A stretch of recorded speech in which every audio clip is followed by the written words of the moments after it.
Good morning India. दोस्तों चलिए शुरू करते हैं रैपिड क्लास 7। अभी तक हमारी 6 रैपिड क्लासेस कंप्लीट हो चुकी है। Now we are gonna start rapid class 7। Rapid class की कौन कौन सी चीज़ें आपको इंस्पायर करती हैं, चलिए सीखते हैं। दोस्तों शाम को पापा घर पर आकर हमसे एक सवाल पूछते हैं कि आज कॉलेज कितने बजे गए थे। ये सवाल पापा क्यों पूछेंगे? क्योंकि उन्हें डाउट है। ये सवाल इसलिए बनेगा क्योंकि पापा को डाउट है कि आप कॉलेज कितने बजे गए। अगर किसी व्यक्ति से पूछना है कि आप कॉलेज आज कितने बजे गए तो सवाल कैसे पूछेंगे? What time did you go to college. दोस्तों सवाल डिड से क्यों पूछा गया? क्योंकि अभी टाइम क्या है? इवनिंग। और कॉलेज कब गए थे? मॉर्निंग में। जब हम बात पास्ट की करते हैं तो क्वेश्चन डिड से बनाते हैं। अब इसके दो आंसर हो सकते हैं। दो आंसर कैसे? कि एक तो आप आंसर के लिए एट का यूज़ करें टाइम बताने के लिए, और दूसरा अराउंड का। तो डरते डरते मैंने पापा को आंसर दिया, मैं 10 बजे कॉलेज गया था। I went to college around 10 o'clock। दोस्तों यहाँ पर मैंने अराउंड का यूज़ क्यों किया? क्योंकि यहाँ पर मैं ये शो करना चाहता हूँ कि मैं लगभग 10 बजे कॉलेज गया था। अगर मुझे ये बताना हो कि मैं फिक्स 10 बजे कॉलेज गया था तो फिर मैं अराउंड की जगह एट का यूज़ करूँगा। I went to college at 10 o'clock। दोस्तों मान लेते हैं आपके पापा ऑफिस जाते हैं और मुझे आपसे पूछना है कि कल आपके पापा कितने बजे वापस आए ऑफिस से, तो इस बात को मैं कैसे पूछूंगा? What time did your father come back last day. Yesterday को हम लास्ट डे भी बोल सकते हैं, प्रीवियस डे भी बोल सकते हैं। ये इसके नाम है, आप इनमें से किसी एक नाम को चूज़ कर सकते हैं। तो अभी मैंने आपसे पूछा what time did your father come back last day. आप अगर इसका आंसर देना चाहते हैं कि लगभग 8 बजे मेरे पापा वापस आए, ही केम बैक अराउंड 8 o'clock। अब दोस्तों मैंने यहाँ पर माय फादर का यूज़ नहीं किया है। क्यों? क्योंकि जब हम एडवांस लेवल पर बात करते हैं तो ये माय फादर, माय मदर से बेटर है कि हम शी इज़, ही इज़, इस टाइप से इंग्लिश बोलें तो ज़्यादा बेटर रहेगा। क्यों? क्योंकि लोगों को समझने में भी आसानी होगी और आपको बोलने में भी बेटर लगेगा। तो इस चीज़ का ध्यान रखिएगा कि एडवांस इंग्लिश में आप मीन्स मीडियम लेवल पे और लो लेवल पे इंग्लिश नहीं बोलना है, आप एक स्टैंडर्ड लेवल पे इंग्लिश बोलना है। तो स्टैंडर्ड लेवल पे आपको इन सब चीज़ों का ध्यान रखना होगा। दोस्तों अगर मुझे आपसे पूछना है कि आपके पापा कहाँ काम करते हैं, मीन्स जहाँ काम करते हैं कोई ना कोई जगह होगी, कोई कंपनी होगी, कोई संस्था होगी, तो मुझे पूछना है कि ऐसी कौन सी जगह है जहाँ पर आपके पापा काम करते हैं। तो कैसे पूछेंगे? Where does your father work. तो अगर मान लेते हैं आपके पापा एक बैंक में काम करते हैं, ही वर्क्स इन बैंक। अब देखिएगा दोस्तों मैंने यहाँ एस का यूज़ क्यों किया है? क्योंकि मैं पापा की बात करूँ, पापा थर्ड पर्सन है और मैंने बताया कि वो बैंक में काम करते हैं, तो ही वर्क्स इन बैंक। जब हमें किसी संस्था का नाम नहीं बताना हो, केवल ये बताना हो कि वो इस जगह पर काम करते हैं, तो हम इनका यूज़ करते हैं। लेकिन दोस्तों अगर हम फर्म, ऑर्गेनाइजेशन, कंपनी का नाम मेंशन करते हैं, जैसे मैं बताना चाहूँ कि मेरे पापा SBI बैंक में काम करते हैं। अब यहाँ पर मैं क्या कर रहा हूँ कि मैं एक बैंक का नाम बता रहा हूँ, संस्था का नाम बता रहा हूँ, तो वहाँ पर हम इनकी जगह एट का यूज़ करेंगे। क्यों? ऑलरेडी हम प्रीवियस क्लासेस में सीख चुके हैं, जब हम किसी फिक्स जगह फिक्स टाइम की बात करते हैं तो हम उससे पहले एट का यूज़ करते हैं। तो अगर मुझे बताना है कि मेरे पापा SBI में वर्क करते हैं तो कैसे बोलेंगे? He works at SBI। दोस्तों अगर हमें संस्था का नाम नहीं बताना है तो फिर हम एट की जगह किसका यूज़ करेंगे? इन। अगर मुझे बोलना है कि मेरे पापा एक कंपनी में काम करते हैं, ही वर्क्स इन कंपनी, तो इतना याद रखिएगा कि हमें कहाँ पर इनका यूज़ करना है और कहाँ एट का यूज़ करना है। दोस्तों अगर आप किसी फ्रेंड से बात कर रहे हैं और आपको ये पता करना है कि उसके पापा करते क्या है, उसके पापा का प्रोफेशन क्या है, उसके पापा का काम क्या है, जॉब क्या है, जब हमें सामने वाले से पता करना हो कि आपके पापा क्या करते हैं, तो सवाल कैसे पूछेंगे, क्वेश्चन कैसे बनाएंगे? What is your father. दोस्तों यहाँ पर व्हाट का मतलब क्या नहीं है, हम यहाँ पर प्रोफेशन के बारे में पूछ रहे हैं, हम किसी काम के बारे में पूछ रहे हैं, हम किसी जॉब के बारे में पता करना चाहते हैं। जब किसी चीज़ का नाम, उसका प्रोफेशन पता करते हैं तो उसके लिए हम व्हाट का यूज़ करते हैं। इसीलिए यहाँ पर हमने यहाँ व्हाट का यूज़ किया है। What is your father. दोस्तों अगर वो जॉब करते हैं तो हम बता देंगे ही इज़ आ सर्विसमैन, मतलब वो सर्विस करते हैं। अगर वो बिजनेस करते हैं, बिजनेसमैन है, तो कैसे बताएंगे ही इज़ आ बिजनेसमैन। पापा अगर बिजनेसमैन है तो वो किसी न किसी बिजनेस में डील करते होंगे।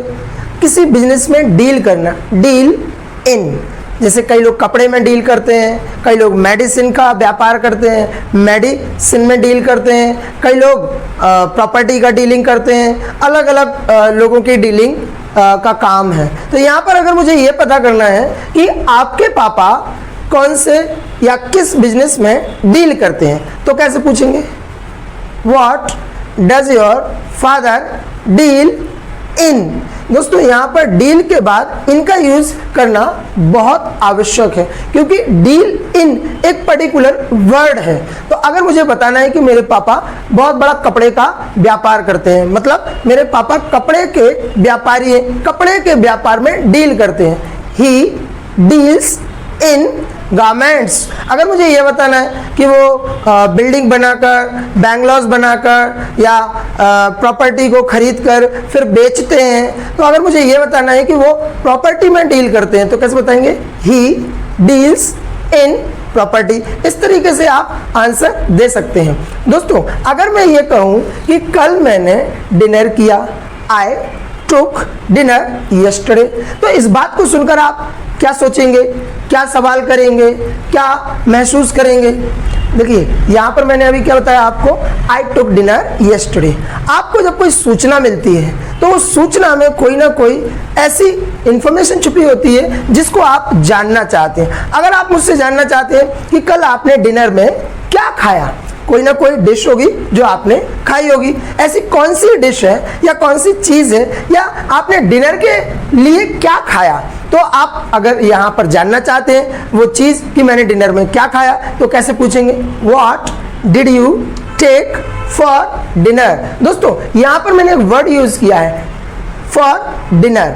अक्सर कई लोग इंग्लिश बोलते वक्त गलती करते हैं इन डिनर, जहां पर हमें फॉर डिनर का यूज करना चाहिए वहां पर लोग मैं देखकर, हिंदी में मैं देखकर इन डिनर यूज करते हैं। दोस्तों ये छोटी मोटी मिस्टेक नहीं है, इट्स अ ब्लंडर, एक बहुत बड़ी मिस्टेक है। अगर कहीं पर इनका यूज करना और आप फॉर का यूज कर देंगे तो उसका तो पूरा मीनिंग ही बदल जाएगा, सेंटेंस का महत्व बदल जाएगा। इसीलिए ध्यान रखिएगा, इंग्लिश बोलते वक्त ग्रामर पर फोकस करना, उस पर अच्छी कमांड बनाना आपके लिए बेहद जरूरी है। अगर आप छोटी छोटी मिस्टेक्स करेंगे तो कई जो आपसे डिस्कस करने वाले हैं या मिलने जुलने वाले हैं वो आपकी इंग्लिश पर हंसेंगे। इसलिए प्लीज इन चीजों का ध्यान रखें।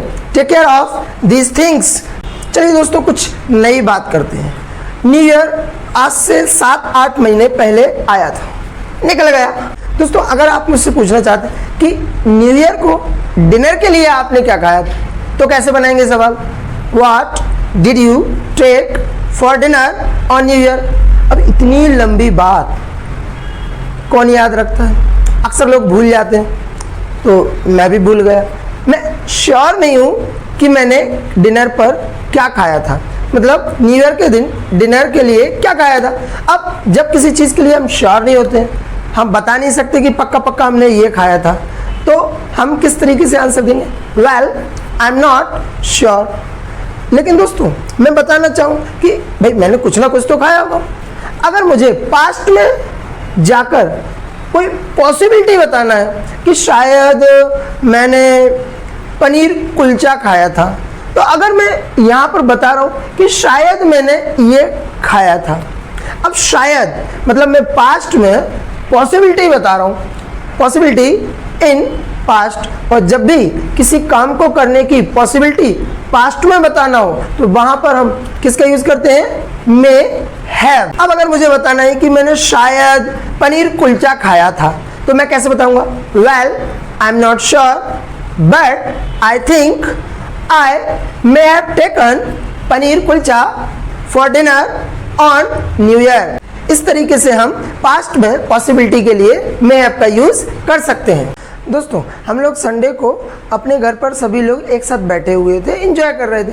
अचानक से हमारे पड़ोस के एक अंकल आकर पूछते हैं पापा कहाँ पर हैं। अगर कोई आपसे आकर पूछे कि आपके पापा कहाँ पर हैं, तो ये सवाल कैसे पूछेंगे, वेयर इज योर फादर।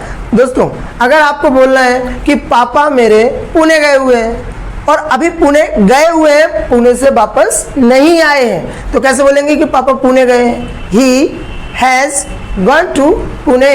यहाँ पर ये मत बोलिएगा दोस्तों he went to Pune. He went to Pune का मतलब ये है कि वो पुणे गए थे और पुणे से वापस लौट कर आ चुके हैं। और हैज गॉन टू का मतलब क्या है, अभी वो पुणे में ही है, वापस लौट कर नहीं आए हैं। तो इतना ध्यान रखिएगा कि इंग्लिश को हमें किस तरीके से सही ग्रामर के साथ बोलना है। पुणे क्यों गए हैं, ये रीजन भी आप बता सकते हैं। अगर उनको कोई पुणे में छोटा सा काम है तो आप बोल सकते हैं he has gone to Pune because he has got a piece of work। छोटा सा उन्हें काम है इसलिए वो पुणे गए हुए हैं। पार्टी देने को इंग्लिश में बोलते हैं give a party।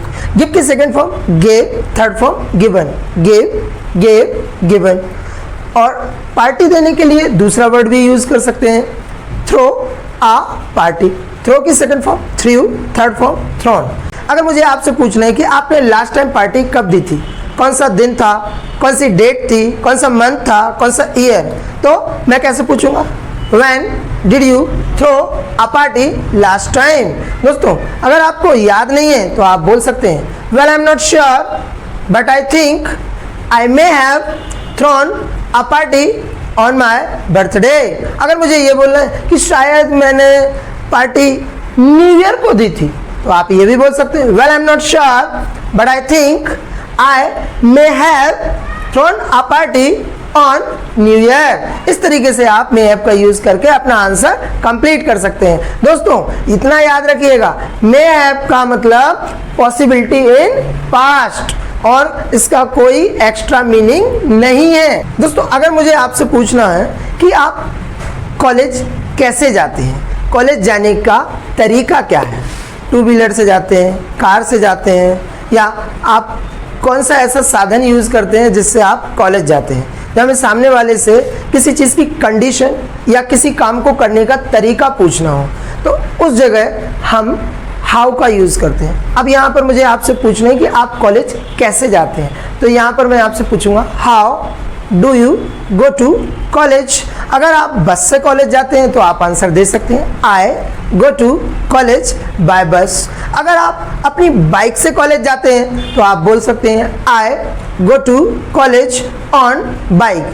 दोस्तों मैं प्रीवियस क्लास में आपको बता चुका हूँ कि ऑन का यूज केवल टू व्हीलर के लिए करना है, बाय का यूज आप किसी भी व्हीकल के लिए कर सकते हैं। दोस्तों अगर मैं यहाँ पर बोलूँ मैं कार से कॉलेज जाता हूँ तो मैं यहाँ पर ये भी बोल सकता हूँ I go to college in a car. लेकिन दोस्तों याद रखिएगा मैं ये नहीं बोल सकता हूँ I go to college by a car. By a car sentence wrong है, यहाँ पर मैं आपसे यही कहूँगा यू आर मिस्टेकन। तो फिर सही क्या है, सही के लिए इतना याद रखिएगा बाय के बाद ए एन दा का यूज नहीं करते। हाँ आप यहाँ पर ये बोल सकते हैं I go to college by car, यहाँ पर ये सेंटेंस सही है। अगर मैं ये कहता हूँ कि मैं एक टैक्सी से कॉलेज जाता हूँ तो मैं ये भी बोल सकता हूँ I go to college in a taxi. दोस्तों अगर कार मेरी है और मैं उसी कार से कॉलेज जाता हूँ तो फिर यहाँ पर मैं पॉजिटिव एडजेक्टिव का यूज करूंगा। जब किसी चीज पर आप अपना अधिकार जताते हैं तो वहां पर हम my, your, his, her adjective का यूज कर सकते हैं। जैसे अगर मुझे बोलना है कि मैं अपनी कार से कॉलेज जाता हूं तो मैं कैसे बोलूंगा I go to college in my car. My car यहाँ पर पॉजिटिव एडजेक्टिव है, मतलब मैं यहाँ अधिकार बता रहा हूँ कि मैं अपनी कार से कॉलेज जाता हूँ। दोस्तों मेरा एक फ्रेंड है राहुल, अगर मुझे ये बोलना है कि वो अपनी कार से कॉलेज जाता है he goes to college in his car. अब यहाँ पर हिज क्या है, यहाँ पर हिज एडजेक्टिव है, मैं ये शो कर रहा हूँ कि वो अपनी कार से कॉलेज जाता है। कल मैं घर पर देर से पहुँचा या देर से आया। लेट हो जाने को इंग्लिश में बोलते हैं गेट लेट। और अगर आपको देर हो रही है किसी काम को करने के लिए तो हम बोलते हैं गेटिंग लेट। अगर मुझे अभी किसी काम को करने में देरी हो रही है तो मैं कैसे बोलूँगा, मैं लेट हो रहा हूँ, मुझे देर हो रही है, इसको इंग्लिश में बोलेंगे आई एम गेटिंग लेट। दोस्तों, अगर मैं अपने ऑफिस 11 बजे पहुँचा, मैं 1 घंटे ठीक लेट हूँ और मुझे बोलना है कि मैं लेट हूँ, मैं बॉस के सामने खड़ा हूँ और मैं बोल रहा हूँ मैं लेट हो गया या मैं लेट हूँ, तो इस बात को मैं ये भी बोल सकता हूँ आई एम लेट। तो ऐसे ही मैंने 2 दिन पहले जब मैं घर के लिए लेट था तो मैंने बोला आई एम लेट। तो मेरे पापा ने एक सवाल पूछ ही लिया, और पापा तो आपको मालूम है सवालों का पुलंदर है, सागर है, कोई भी सवाल कहीं से भी निकाल सकते हैं, खड़ा कर सकते हैं। तो पापा ने पूछ लिया वाई सो लेट। दोस्तों, जब भी कोई व्यक्ति लेट होता है तो हम अक्सर उससे ये कॉमन सवाल पूछते हैं वाई सो लेट। तो मैंने उनसे बोला बस यूं ही। अब ये बस यूं ही क्या है, कभी कभी इसको इंग्लिश में हम बोलते हैं जस्ट लाइक दैट। जब हम किसी चीज़ का रीज़न नहीं बताना चाहते हैं, हम किसी चीज़ का आंसर नहीं देना चाहते हैं, तब इस टाइप से हम इंग्लिश यूज़ करते हैं। लेकिन दोस्तों, किसी से लेट होने का कारण पूछना है, इसका दूसरा भी तरीका है। ग्रामर के साथ भी आप पूछ सकते हैं। जब कोई लेट हो तो आप उससे पूछ सकते हैं वाई आर यू लेट। तो हम ये तरीका भी अपना सकते हैं। तो आप और भी कई रीजंस बता सकते हैं कि आप क्यों लेट हुए। तो आप बोल सकते हैं आई एम लेट क्योंकि मैं ट्रैफिक जैम में फंस गया था। ट्रैफिक जैम में फंस जाना, get stuck in traffic jam. अगर आप ट्रैफिक जैम में 2 दिन पहले फंस गए थे तो आप कैसे बोलेंगे I got stuck in traffic jam.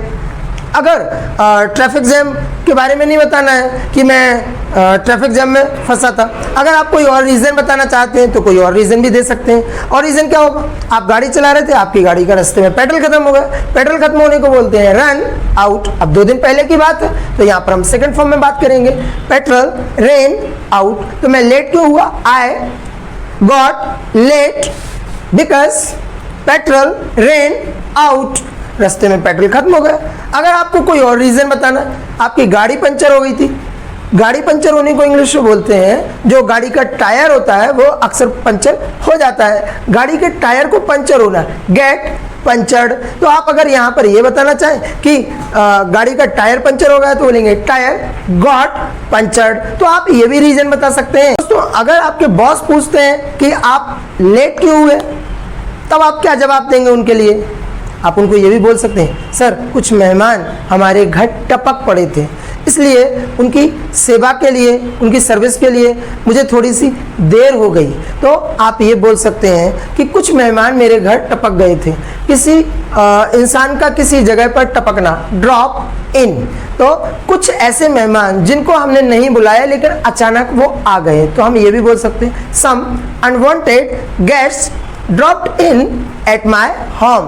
दोस्तों, होम से पहले हम एक प्रीपोजिशन यूज करते हैं एट, और ड्रॉप के साथ हम एक प्रीपोजिशन यूज करते हैं इन। तो यहाँ पर मैंने बोला ड्रॉप इन एट होम। तो कुछ मेहमान मेरे घर पर आ गए, some unwanted guest dropped in at my home.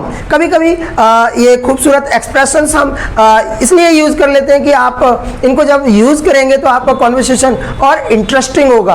दोस्तों, मैं यहाँ पर आपसे ये कहना चाहता हूँ कि जब भी आप कभी इस रास्ते से गुजरें तो आप हमारे घर आइएगा। जब किसी व्यक्ति को ऐसा बोलना हो तो आप उसको बोल सकते हैं whenever you pass by this way drop in at my home. मतलब आप हमारे घर पर आइएगा। इस तरीके से आप किसी को भी ड्रॉप इन का यूज करके बोल सकते हैं, इनवाइट कर सकते हैं। दोस्तों, जब हम किसी चीज़ का रोज रोज यूज करते हैं, बार बार उसे यूज में लाते हैं, तो एक दिन हमें उस चीज़ की आदत हो जाती है। और वो आदत ऐसी हो जाती है कि जिस दिन वो चीज़ हमें नहीं मिले तो हम तड़पते हैं, हमें बड़ी बेचैनी होती है। जैसे अगर मैं कहूँ कि मैं चाय पीता हूँ और किसी दिन अगर मुझे चाय ना मिले तो बड़ा अजीब लगता है। मतलब मैं यहाँ पर कहना चाह रहा हूँ कि मैं बिना चाय के नहीं रह सकता, नहीं जा सकता हूँ। तो मैं कैसे बोलूँगा, I can't go without taking tea.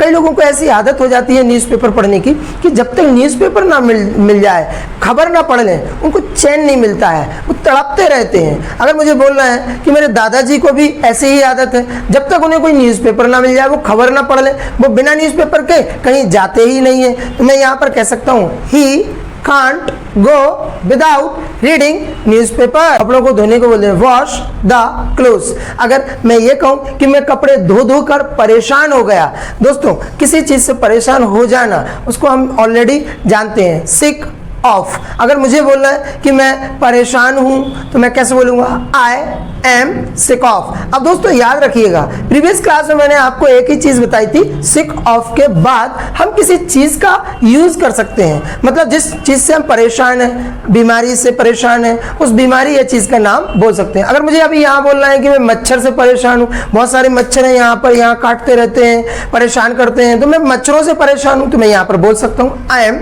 Sick of mosquitoes. तो सिक ऑफ के साथ केवल हम दो ही चीजें यूज कर सकते हैं, ऑफ के बाद या तो चीज का नाम यूज करना, दूसरा अगर हम किसी काम से परेशान हैं, किसी एक्शन से परेशान हैं, तो उस एक्शन के साथ हमें आईएनजी का यूज करना बहुत जरूरी है, इट्स मस्ट। दोस्तों अगर हम एक्शन का यूज करते हैं तो हमें आईएनजी लगाना, यूज करना बहुत आवश्यक है। अगर हम ऐसा नहीं करेंगे तो हम ग्रामर के अनुसार रॉन्ग हो सकते हैं, रॉन्ग हो जाएंगे, तो इसका ध्यान रखिएगा। अगर मुझे बोलना है कि मैं कपड़े धोते धोते परेशान हो गया, तो मैं कैसे बोलूंगा I am sick of washing the clothes. अब वॉश यहाँ पर एक एक्शन है, इसलिए मैंने वॉश में आईएनजी का यूज किया है। लेकिन इससे पहले जो मैंने बोला था मैं मच्छरों से परेशान हूं, I am sick of mosquitoes, तो दोस्तों वहां पर मॉस्किटोज कोई एक्शन नहीं है, मॉस्किटोज कीड़े के नाम है, तो ये हमने यहाँ पर नाम का यूज किया था। तो ऑफ के बाद मैंने दो ही चीजें बताई हैं आपको यूज करने के लिए, या तो चीज का नाम या फिर एक्शन प्लस आईएनजी। अगर एक्शन का यूज करते हैं तो आईएनजी का यूज करना बहुत जरूरी है। जिन लोगों की नई नई शादी होती है, वो लड़कियां जैसे ही ससुराल जाती हैं, सुबह पतिदेव के मन का खाना बनाना, दोपहर में सासू माँ के पसंद का खाना बनाना, शाम को ससुर जी की पसंद का, फिर बीच में मेहमानों का आना जाना लगा ही रहता है। अगर उस नई बहू को लगातार रोज़ खाना बनाना, रोटियां बनाना, रोज़ इतनी रोटियां बनाना, तो वो यही कहेगी कि मैं तो रोटी बना बना के परेशान हो गई हूँ। तो अगर आप रोटी बना कर चपाती बनाते बनाते परेशान हो गए, तो आप बोल सकते हैं I am sick of making chapatis. जब हम किसी काम को लंबे समय तक करते ही रहते हैं, तो हम क्या करते हैं कि थक जाते हैं। और जब किसी काम में हम थक जाते हैं, थकने को बोलते हैं टायर्ड। अगर मुझे बोलना हो कि मैं बोलते बोलते अभी थक गया हूँ, बहुत थक गया हूँ, तो मैं यहाँ पर बोल सकता हूँ आई एम टायर्ड। अब मैं बोलते बोलते थक गया हूँ, मतलब मैं काफ़ी लंबे समय से बोल रहा हूँ और मैं बोलने वाले काम से थक गया हूँ, तो मैं यहाँ पर बोल सकता हूँ I am tired of speaking. दोस्तों जब हम लॉन्ग ड्राइव पर जाते हैं या कभी ऐसी ड्राइव पर जो बहुत लंबी हो और हम 2-3 दिनों से गाड़ी चला रहे हैं, तो हम बोल सकते हैं कि मैं तो ड्राइविंग करते करते थक गया हूँ, तो हम ऐसे भी बोल सकते हैं I am tired of driving. दोस्तों जो लोग कंप्यूटर पर जॉब करते हैं या जिनका काम टाइपिंग का होता है, दिन भर आए दिन हिंदी टाइपिंग करना, इंग्लिश टाइपिंग करना, शादी के कार्ड्स या फिर निमंत्रण वाले कार्ड्स या फिर बर्थडे वाले कार्ड्स, कई प्रकार के कार्ड्स आते रहते हैं और वो दिन भर लगे रहते हैं। शाम को उनकी कंडीशन देखना आप, ऐसे हो जाए, तो इसका मतलब क्यों, वो टाइपिंग करते करते थक गए हैं। इसका मतलब यहाँ पर हम ये बोल सकते हैं कि अगर मैं टाइपिंग करते करते थक गया हूँ, तो मैं कैसे बोलूँगा I am tired of typing. अगर यहाँ पर कोई लड़का है जो सुबह से 10 बजे से टाइपिंग कर रहा है और अभी शाम के 8 बज चुके हैं और हमें ये बोलना है कि ये टाइपिंग करते करते थक गया है, तो कैसे बोलेंगे he is tired of typing. दोस्तों इस तरीके से हम इन खूबसूरत वर्ड्स का यूज़ कर सकते हैं। ये इतने अच्छे वर्ड्स हैं कि अगर हम डे टू डे लाइफ में इनको यूज़ करें तो आप I hope you would get good command over the language. You can enjoy your English. Thank you so much for watching this video.